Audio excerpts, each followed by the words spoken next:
आज आपण पाहणार आहोत महाडच्या चवदार तळ्याचा सत्याग्रह. महाड सत्याग्रह 20 मार्च 1927 रोजी डॉक्टर बाबासाहेब आंबेडकर यांनी रायगड जिल्ह्यातील महाड येथील सार्वजनिक चवदार तळ्याचे पाणी अस्पृश्यांना घेता यावे म्हणून केलेला सत्याग्रह होता. यामुळेच 20 मार्च हा दिवस सामाजिक सबलीकरण दिन म्हणून भारतात साजरा केला जातो. ही आंबेडकरांच्या नेतृत्वाखाली लोकांनी मोठ्या संख्येने एकत्र येऊन केलेली पहिली सामायिक कृती होती. या सत्याग्रहास महाडचा सत्याग्रह, चवदार तळ्याचा सत्याग्रह, महाडचा मुक्तीसंग्राम किंवा महाडची सामाजिक क्रांती म्हणूनही ओळखले जाते.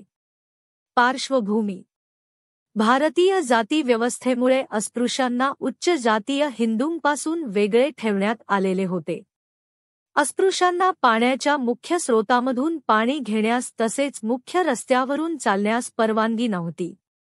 ऑगस्ट 1923 मध्ये मुंबई कायदे मंडळाने एक निर्णय पारित केला. त्यानुसार सरकारी खर्चाने बांधलेल्या आणि सुस्थितीत ठेवलेल्या सर्व मालमत्तेवर सर्वांना म्हणजेच अस्पृश्यांनाही वहिवाटीचा हक्क असेल.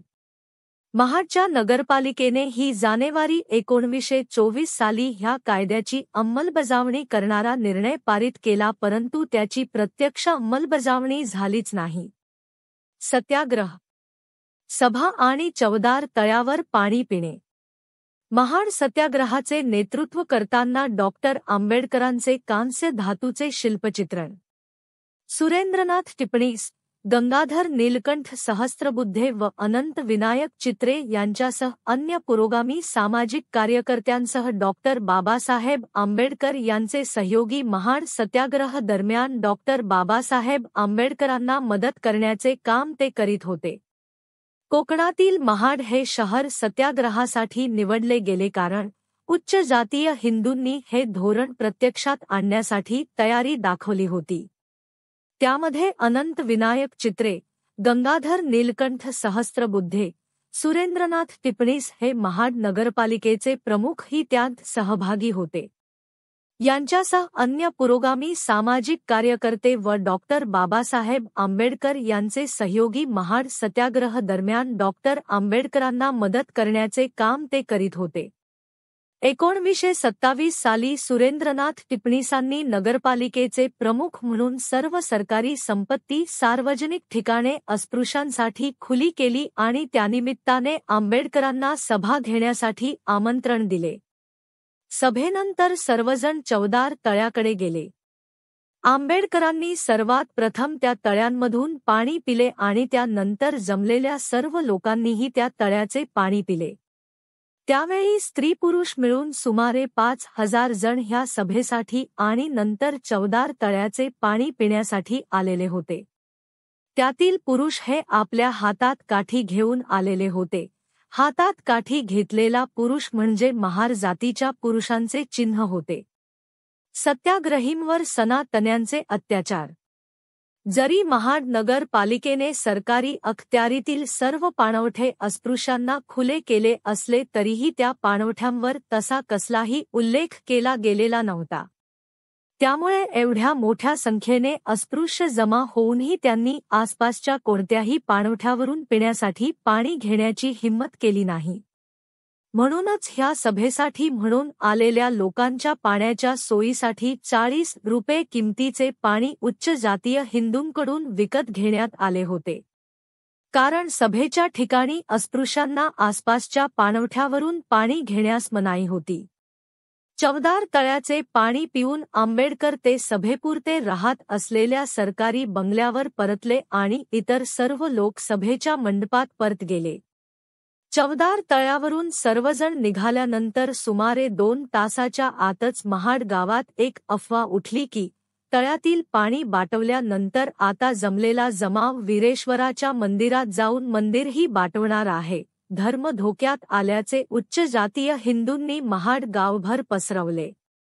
त्यातून उच्च जातीय हिंदूंचा एक घोळका हत्यारे, लाठ्याकाठ्या घेऊन सभेच्या ठिकाणी आला आणि त्यांनी सभेनंतर गावाकडे जाण्यापूर्वी जेवण करत असणाऱ्या अस्पृश्यांना मारहाण केली.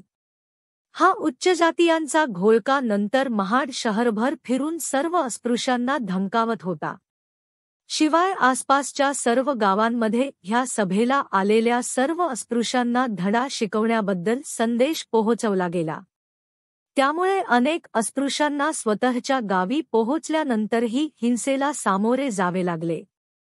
ह्या सत्याग्रहाला गांधींनी पाठिंबा दिला आणि स्पृश्यांनी अस्पृश्यांवर अशा प्रकारे हिंसा करून चूक केली आहे असे मत त्यांच्या यंग इंडियामध्ये प्रकाशित केले. वीरेश्वराच्या मंदिराच्या गुरवाने अस्पृश्यांनी वीरेश्वराच्या मंदिरात प्रवेश करण्याचा कट रचला आहे अशी अफवा उठवल्यामुळे गावातील सनातनी हिंदूंनी सत्याग्रहासाठी आलेल्या लोकांवर हिंसा केली. परंतु अहिंसा हे तत्त्व मानणाऱ्या आंबेडकरांनी अस्पृश्य सत्याग्रहींना सनातनी हिंदू विरुद्ध हिंसा करू नका असा आदेश दिला होता.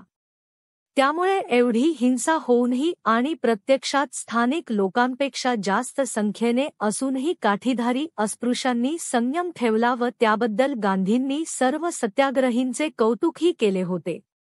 नंतर 19 मार्च 1940 रोजी डॉक्टर आंबेडकर यांनी महाडमध्ये 14वा महाड सत्याग्रह दिन आयोजित केला. महाड शहरात डॉक्टर आंबेडकर यांचा मोर्चा व सभा झाली. या दिवशी महाड नगरपालिका प्रेसिडेंट ॲडव्होकेट विष्णू नरहरी खोडके यांनी एक समारंभ आयोजित करून आंबेडकर यांना मानपत्र देऊन गौरविले. खोडके यांनी 1931 पासून डॉक्टर आंबेडकर यांच्या चळवळींना पाठिंबा दिला होता.